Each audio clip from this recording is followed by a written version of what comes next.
Vous écoutez RFI, il est pile 6h30 à Paris et à Bujumbura, 4h30 en temps universel. Magali Lagrange.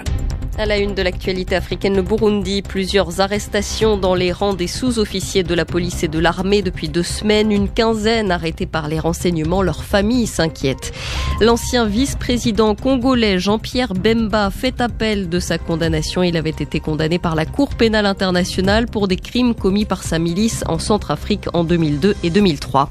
Un accord surprise qualifié d'historique hier soir à Alger. Les pays de l'OPEP ont décidé de baisser leur production de pétrole pour soutenir les cours de l'or noir qui sont en baisse. L'avant-projet de nouvelle constitution adopté en Conseil des ministres hier en Côte d'Ivoire. Et puis nous irons à Madagascar. Les organisations patronales qui dénoncent des fraudes et passe-droit et accusent les autorités de ne rien faire pour lutter contre ce phénomène. Plusieurs familles burundaises s'inquiètent donc pour leurs proches. Une quinzaine de sous-officiers de l'armée et de la police ont été arrêtés par le service des renseignements en 2 semaines. Depuis leur arrestation, les familles n'ont pas réussi à les voir ni à leur parler. Ils n'ont pas non plus eu accès à un avocat. Leurs proches craignent qu'ils subissent de mauvais traitements, des tortures ou bien même qu'ils disparaissent. Esdras Dikoumana. Le premier militaire à être interpellé est l'adjudant-chef Edi Claude Nyongera. Il est conduit au bureau du service national de renseignement, situé en plein cœur de la capitale Bujumbura, où il meurt quelques heures à peine après son arrestation. Il se serait suicidé en se faisant exploser la grenade durant son interrogatoire, annonce dans un tweet le porte-parole de la police Pierre Moulikié, avant de revenir sur cette version devant le tollé suscité par ses propos. Mais aucun motif sur son interpellation. Les arrestations vont alors se multiplier parmi les sous-officiers dans l'armée et dans la police. Dans le collimateur, des Tutsis issus des ex-FAB, l'ancienne armée qui a fusionné avec les ex-rebelles Hutus pour former les nouvelles forces de défense du Burundi. De 15 à 20 personnes sont arrêtées durant les jours qui suivent, selon les sources. Certains y voient aujourd'hui un signe du profond malaise qui divise l'armée, ce qu'est ni le pouvoir burundais. Et le porte-parole de l'armée, le colonel Gaspard Baratuza, de préciser que personne n'est poursuivi pour ses origines, chacun répond de ses actes. Et Kiriho, un journal en ligne proche du pouvoir, parle d'une tentative de déstabilisation sécuritaire. Des sources de l'armée invoquent, elles, une tentative de coup d'État ou de mutinerie prévue ce jour-là, ce que nient les familles de ces sous-officiers. Et autre arrestation hier matin dans le sud du Burundi, celle de Gervais Nyongabo, le président du Fedesz Sangira, parti membre de la plateforme d'opposition Senared. Il aurait été arrêté par des policiers de l'API, une unité chargée de la protection du président, puis conduit dans les locaux des renseignements. Il serait accusé d'atteinte à la sûreté intérieure de l'État et de participation à une bande armée, selon sa famille, qui dénonce une arrestation politique. Plusieurs attaques chimiques cette année dans la région soudanaise du Darfour, selon l'organisation Amnesty International qui accuse les forces du gouvernement. L'ONG affirme qu'il y en a eu au moins une trentaine d'attaques chimiques depuis le début de l'année. Elles ont visé des villages de la région du Djebel Mara où l'armée mène une offensive contre des rebelles. Amnesty estime qu'elles ont pu faire entre 200 et 250 morts, dont un grand nombre d'enfants. Plusieurs pays s'inquiètent de la situation en République démocratique du Congo. Les États-Unis notamment qui ont décidé de rapatrier une partie de leur personnel diplomatique en raison de la détérioration de la situation sécuritaire dans certains quartiers de Kinshasa et d'autres villes du pays, selon le département d'État. Washington appelle aussi ses ressortissants à la plus grande prudence. Les Américains, qui par ailleurs adoptent des sanctions financières contre 2 hauts responsables militaires congolais, 2 proches du président Kabila, le général-major Gabriel Amisi Kumba, commandant des FARDC, et le général John Numbi, ancien responsable de la police nationale. Les 2 hommes sont placés sur la liste noire américaine. Leurs avoirs éventuels aux États-Unis seront gelés et il est interdit à tout ressortissant américain de réaliser des transactions avec ces 2 hommes. Il avait été condamné à 18 ans de prison en juin dernier par la Cour pénale internationale pour crimes de guerre et crimes contre l'humanité. L'ancien vice-président congolais Jean-Pierre Bemba fait appel. Il dénonce des vices de forme dans son procès. Jean-Pierre Bemba, jugé responsable des meurtres et viols commis en Centrafrique en 2002 et 2003 par les hommes de sa milice, le MLC. Laura Martel. Dans un mémoire de 196 pages, la défense multiplie les arguments pour démontrer que le procès de Jean-Pierre Bemba a été, je cite, déséquilibré, injuste et entaché de graves vices de forme. Principal point contesté, le fait que Jean-Pierre Bemba ait eu le contrôle effectif de ses troupes en Centrafrique alors que lui-même était basé en RDC. C'est sur cette base que la Cour l'avait reconnu pénalement responsable des crimes commis en tant que commandant militaire. Mais pour la défense, la Cour a, je cite, inventé une théorie de responsabilité du commandement qui est une impossibilité militaire. L'avocat principal de Bemba remet également en cause la qualification de crime contre l'humanité. Pour que les crimes commis soient considérés comme crimes contre l'humanité, souligne Peter Haynes, il fallait prouver que la conduite de Jean-Pierre Bemba s'inscrivait dans le cadre d'une attaque généralisée contre les civils, ce qui n'a pas été le cas selon lui. Enfin, l'avocat dénonce les mesures prises dans le cadre d'une deuxième procédure lancée fin 2013 par la Cour et l'accusation. Jean-Pierre Bemba et 4 co-accusés sont en effet actuellement poursuivis pour la subornation présumée de plusieurs témoins de l'affaire principale.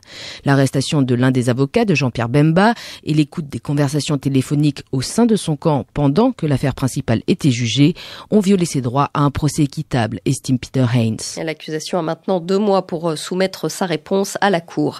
La Centrafrique, justement, la MINUSCA demande aux groupes armés de quitter les écoles qu'ils occupent encore alors que la nouvelle année scolaire vient de commencer. Selon l'ONU, ces hommes empêchent 10 000 enfants centrafricains d'étudier. La MINUSCA prévient qu'elle aura recours à tous les moyens pour les déloger, y compris à la force si besoin. Au lendemain de son investiture, le président gabonais Ali Bongo a nommé hier un nouveau Premier ministre, Emmanuel Issoze Ngonde, qui était jusqu'ici ministre des Affaires étrangères. Le chef de l'État le charge de former un gouvernement d'ouverture. La composition de la nouvelle équipe pourrait être annoncée d'ici la fin de la semaine. De son côté, Jean Ping rejette une nouvelle fois l'idée d'un gouvernement d'ouverture, justement proposé par Ali Bongo. L'opposant, qui refuse de reconnaître la victoire du président sortant, dénonce des arrangements d'arrière-boutique.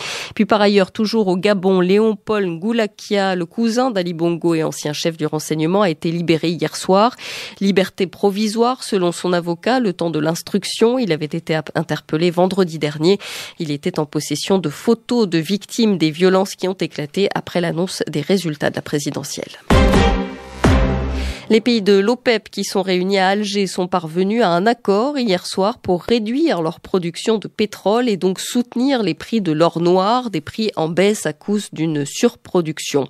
L'Iran et l'Arabie Saoudite avaient pourtant parlé d'une réunion purement consultative. L'accord trouvé hier soir a donc provoqué la surprise. À Alger, Leïla Berato. Après plus de 6 heures de réunion, les pays membres de l'OPEP sont parvenus à un accord sur la régulation de la production. Emmanuel Ibe-Kachigou, secrétaire d'État nigérian aux ressources pétrolières. Nous sommes tombés d'accord sur une fourchette de limite de production entre 32,5 et 33 millions de barils jour. Nous aurons une autre réunion pour décider des limites par pays, donc nous avons trouvé une fourchette pour les pays de l'OPEP uniquement.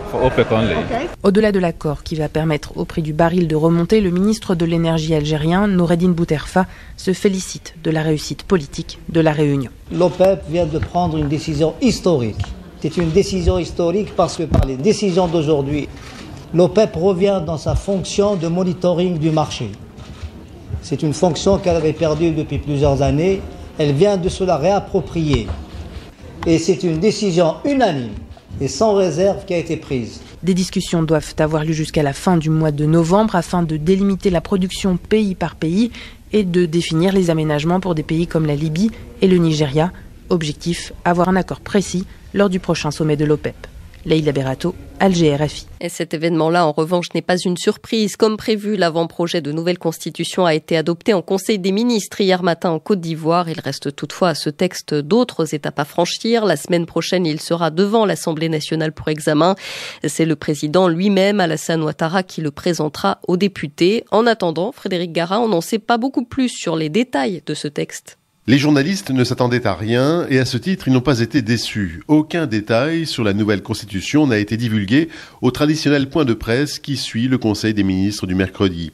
Le ministre Bruno Koné, porte-parole du gouvernement, se bornant scrupuleusement et avec un brin de facétie, a expliqué que les grandes lignes, Sénat, vice-présidence, simplification de l'article 35, sont déjà connues ou évoquées et que c'est aux députés d'avoir la primeur de cette nouvelle constitution. Un texte fondateur qu'ils adopteront ou non lors de l'ouverture l'ouverture de la session parlementaire du 5 octobre. Le fait marquant étant en revanche que le président Alassane Ouattara lui-même présentera le texte aux parlementaires en préambule de la session. Un texte défini comme plus simple, plus souple, plus moderne, plus impersonnel, plus équilibré. Bref, un nouveau contrat social que le chef de l'État veut proposer au peuple ivoirien lors d'un référendum qui aura lieu fin octobre, si les députés ne tardent pas trop à rendre leur copie. Frédéric Gara, Abidjan, RFI. Et la Côte d'Ivoire sous la pluie, de fortes pluies dans l'ouest depuis le début du mois près de la frontière avec le Libéria. Elles ont fait au moins 20 morts et d'importants dégâts matériels dans certaines zones. Une dizaine de villages ont été inondés par la crue du fleuve Cavali. Et puis par ailleurs, la production de cacao en Côte d'Ivoire en baisse. Également les exportations pendant la campagne 2015-2016 par rapport à la précédente. Une baisse due, selon le gouvernement, aux perturbations climatiques et plus particulièrement à la sécheresse qui a touché la Côte d'Ivoire. Le patronat dénonce des fraudes et des passe-droits à Madagascar. Les organisations viennent de publier un texte commun pour le dire, sous l'impulsion du CIM, le syndicat des industries de Madagascar. Elles pointent du doigt la responsabilité des autorités qui, selon elles, laissent faire, voire en sont complices, ce qui nuit au développement de la grande île. Pourtant, d'ici peu, le gouvernement va devoir convaincre puisqu'une grande conférence des bailleurs aura lieu avant la fin de cette année. Jeanne Richard. Dans son communiqué, le CIM, le syndicat des industries malgaches, dénonce les montages d'opérateurs qui importent des produits ne respectant pas les normes en vigueur, qui ne payent pas la TVA ou les frais de douane. Et pour Freddy Radoner, président du CIM, ces abus s'apparentent à de la concurrence déloyale. Il y a impunité des criminels, des délinquants trafiquants de ressources naturelles et blanchisseurs d'argent très connus. Des trafics de matières premières qui sont réinvestis par la suite par l'achat à l'extérieur de produits manufacturés. Et parfois, ces produits rentrent sans payer de taxes, sans payer de douane. D'où cette concurrence. Nous, industriels locaux, on paie des taxes, la TVA, on paie les droits de douane.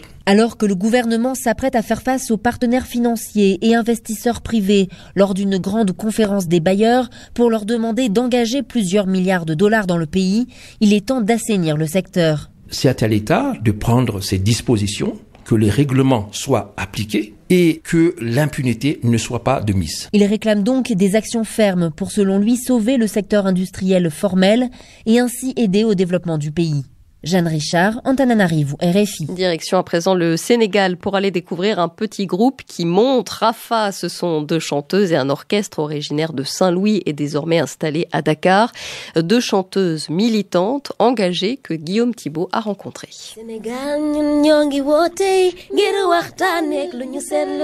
Ramsès et Defa défendent leur terroir, revendiquent le développement et le consommer local, notamment dans ce titre, le chant de la vallée. Nous disons consommons local, l'autosuffisance et l'indépendance, l'union fait la force. Arrêtons de dire qu'il n'y a rien et mettons-nous à travailler pour réussir ensemble, voilà.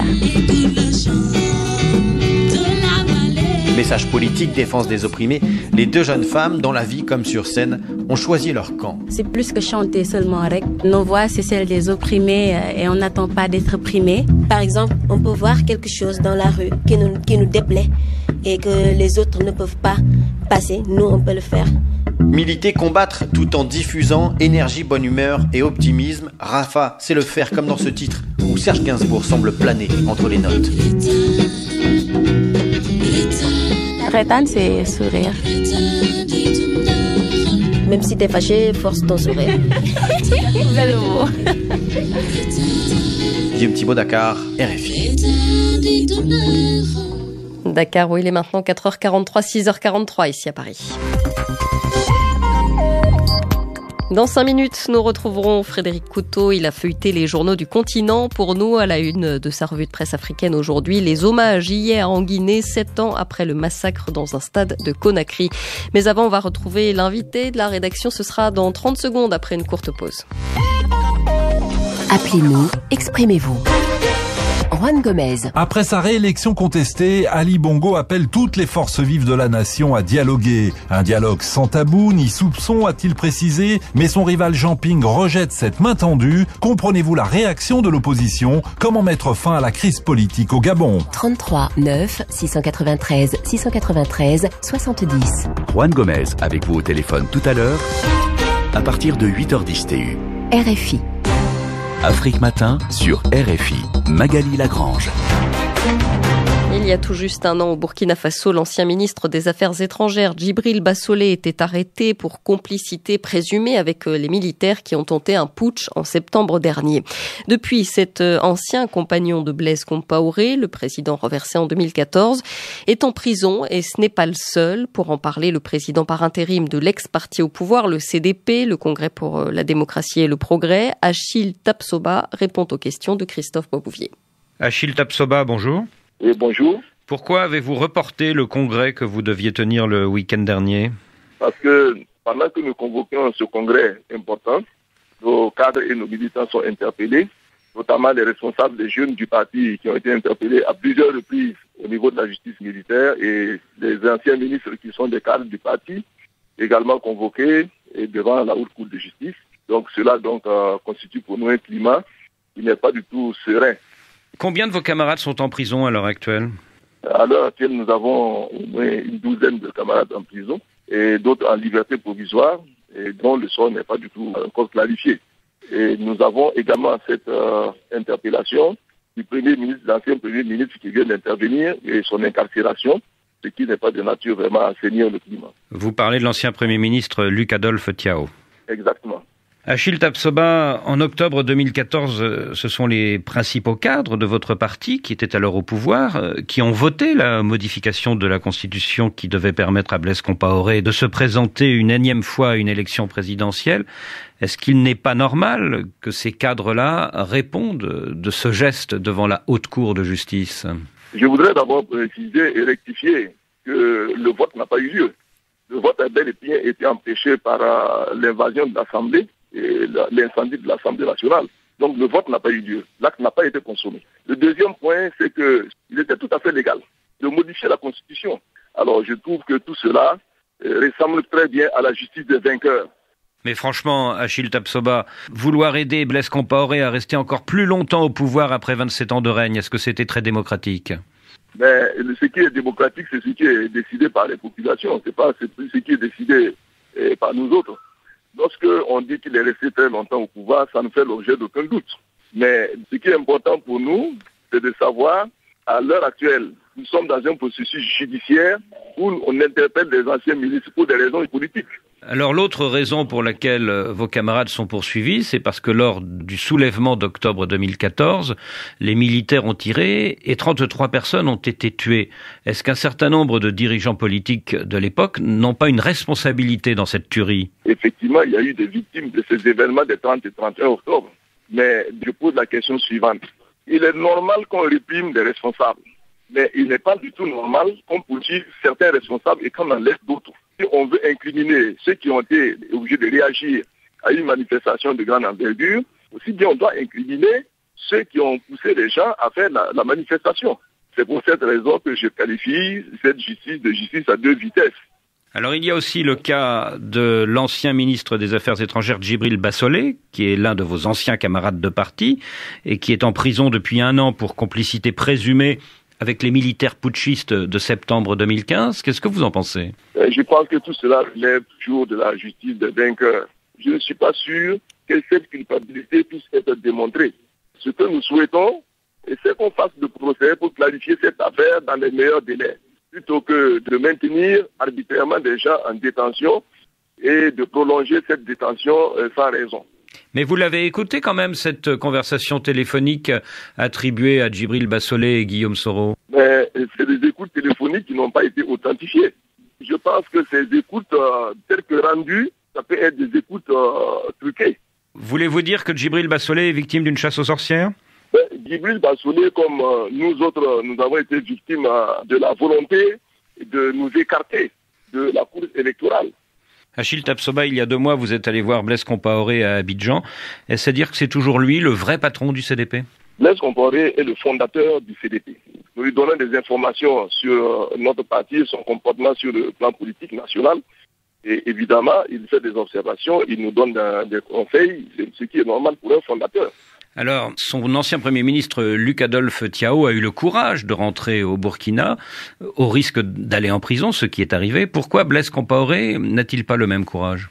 Vous pouvez poser la question à M. Blaise Compaoré lui-même. Est-ce que vous souhaitez qu'il reste en Côte d'Ivoire ou qu'il rentre au Burkina Faso? Mais Au-delà de moi, beaucoup de gens souhaitent que Blaise Compaoré revienne au Burkina Faso. Et dans de bonnes conditions. C'est-à-dire qu'il revienne de façon sereine. Et qu'il réponde devant la justice de son pays, c'est ça? Mais, écoutez, je pense que revenir dans son pays, ça implique tout ce que ça peut impliquer. Mais ce que les gens souhaitent surtout, c'est qu'il revienne dans son pays, surtout pour contribuer au redressement de ce pays-là. Et vous espérez qu'un jour il rentrera? Bien sûr, j'espère qu'un jour il rentrera au Burkina Faso la tête haute. Et quand vous lui avez dit ça, comment a-t-il réagi? Non, j'ai pas besoin de le dire, c'est un souhait que je garde pour moi. Donc vous ne le lui avez pas dit, hein? Non, ce n'est pas nécessaire. Il le sait. Oui, je crois. Achille Tapsoba, merci. Le président par intérim du CDP, l'ex-parti au pouvoir au Burkina Faso, avec Christophe Boisbouvier. Les Occidentaux poursuivent leurs efforts diplomatiques en Syrie. Les États-Unis menacent de suspendre leur coopération avec Moscou si les Russes n'empêchent pas Damas de continuer à bombarder la ville d'Alep. Fermeté de la France également. Nous ne laisserons pas Alep devenir le Guernica du XXIe siècle, dit le ministre des Affaires étrangères Jean-Marc Ayrault, en référence à cette ville espagnole rasée en 1937. Le secrétaire général de l'ONU, Ban Ki-moon, qualifie de crime de guerre le bombardement hier des 2 principaux hôpitaux situé en zone rebelle. La Russie également dans le collimateur pour son rôle présumé dans la destruction du Boeing de la Malaysia Airlines au-dessus de l'Ukraine en 2014. L'enquête menée aux Pays-Bas conclut que le missile qui a détruit l'avion avait été livré par la Russie et lancé depuis une zone rebelle pro-russe. Moscou rejette l'accusation. L'explosion de ce vol qui reliait les Pays-Bas à la Malaisie avait fait 298 morts. Le Congrès américain autorise les familles des victimes des attentats du 11 septembre à engager des poursuites judiciaires contre l'Arabie Saoudite. Le Congrès rejette le veto posé par Barack Obama, une première en 2 mandats. C'est une exception au principe d'immunité diplomatique des États. L'idée, c'est d'obtenir des réparations puisque 15 des 19 terroristes étaient saoudiens. Le corps de Shimon Peres exposé aujourd'hui devant le Parlement à Jérusalem. Les obsèques de l'ancien président israélien auront lieu demain. De nombreux dignitaires étrangers sont attendus, dont le président américain Barack Obama ou encore le français François Hollande. À 6h52 à Paris, c'est l'heure de retrouver Frédéric Couteau pour la revue de presse Afrique. Bonjour Frédéric. Bonjour Magali, bonjour à tous. À la une, les massacres du 28 septembre, 7 ans après. Interrogé par le site d'information Africa-Guinée, Cellou Dalein Diallo se souvient, ce jour-là, le 28 septembre 2009, le président de l'Union des forces démocratiques de Guinée faisait partie de ces leaders de l'opposition qui avaient appelé leurs militants à sortir manifester pour s'opposer à la candidature du capitaine Dadis Camara, l'ex-chef de la junte, qui s'était emparé du pouvoir à la mort du général Conté. Cellou Dalein Diallo raconte, c'est un triste souvenir.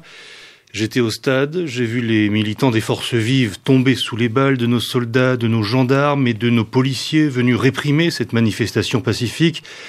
Avant moi-même d'être assommé de coups, j'ai vu des jeunes tomber sous les balles, j'ai vu cette violence inouïe s'abattre sur des compatriotes qui ne faisaient qu'exercer un droit consacré par la Constitution de notre République. C'est un très triste souvenir. Et autre témoignage recueilli cette fois par lejelly.com, celui de Mamadou Baïlo. Il avait 15 ans quand le 28 septembre 2009, il a vu sortir son père pour aller à cette manifestation dont il ne reviendra jamais. 7 ans après, il n'oublie pas le drame. Ce jour restera à jamais gravé dans nos mémoires, affirme Mamadou Baïlo, car des personnes innocentes ont été ciblées et tuées pour avoir tout simplement réclamé le retour des militaires dans les casernes pour laisser le pouvoir aux civils. À ce jour, nous sommes perdus et abandonnés au milieu du gué, poursuit Mamadou, par ceux qui étaient censés nous protéger et nous défendre, car si la Guinée a réussi à se doter d'un président civil, c'est grâce aux sacrifices mortels et périlleux que des citoyens ont consenti pour refuser le diktat d'une horde de militaires corrompus et violents. En effet, pointe le site d'information Aminata, la Guinée n'a toujours pas rendu justice pour les crimes graves commis ce 28 septembre au stade de Conakry. Ce jour-là, plus de 150 manifestants pacifiques avaient été tués par les forces de défense et de sécurité et plus de 100 femmes avaient été violées. Des centaines de blessés et de nombreux pillages avaient également été dénombrés. L'enquête menée par un pool de juges d'instruction guinéens a été ouverte il y a maintenant 6 ans, mais elle n'a toujours pas été clôturée. Néanmoins, Des progrès majeurs ont été réalisés au cours des 6 dernières années, relève encore Aminata, en dépit des obstacles politiques, financiers et logistiques. D'anciens et d'actuels hauts fonctionnaires ont été inculpés, notamment l'ancien président de la junte, Moussa Dadis Camara, et son vice-président, Mamadouba Toto Camara. De même, plus de 400 victimes et des membres de leur famille ont pu être auditionnés par les juges qui ont également entendu des témoins, y compris au sein des services de sécurité. Cependant, déplore Guinée-Conakry Info, le procès se fait toujours attendre. Et oui, malgré les promesses répétées de justice, de fin de l'impunité et des moments d'espoir évanescents, malgré l'instruction et les inculpations, malgré une certaine volonté affichée par le pouvoir d'Alpha Condé pour ce procès, les victimes vivantes, rescapées de ce meeting de l'opposition transformé en mare de sang, peinent à se voir reconnaître juridiquement l'immensité du tort qu'on leur a fait pour rien. Ce procès qui n'arrive pas encore en dépit de tous les efforts de la communauté internationale avec par exemple la commission d'enquête des Nations Unies qui a remonté le mécanisme des massacres pour les classer comme crimes contre l'humanité. Les Guinéens en sont encore aux tergiversations inavouées, aux contradictions assumées avec la présence de plusieurs inculpés aux affaires de l'État. Et Guinée-Conakry Info de citer des noms. Des inculpés comme Moussa Tiegboro de la lutte antidrogue, le général Toto Camara, Abdoulaye Chérif Diaby, ex-ministre de la Santé, Mathurin Bangoura, actuel gouverneur de Conakry, sont entre autres de cette équipée, entre guillemets. Enfin, pour le quotidien, aujourd'hui au Burkina, il faut un procès pour rendre justice, procès exemplaire, procès exécutoire, car ce serait une première que des officiers de la Grande Meute guinéenne se retrouvent devant des juges. Pour l'histoire et pour la démocratie qui est revenue depuis 2010, il faut que la poutre de l'état de droit qu'est la justice soit solidement implantée. La journée d'hommage d'hier doit accélérer ce processus. 7 ans après, il est injuste que l'ubuesque Amin Dadis, le cruel Toumba ou encore le madré Tiegboro se la coule douce. C'est une nécessité pour la Guinée d'expier cette injustice et le président Condé doit y veiller. Merci Frédéric Couteau, 6h56. Priorité santé. Igor Strauss vous invite à poser vos questions sur les thèmes de cette semaine. Aujourd'hui. Pourquoi l'allaitement maternel est-il en déclin dans de nombreux pays ?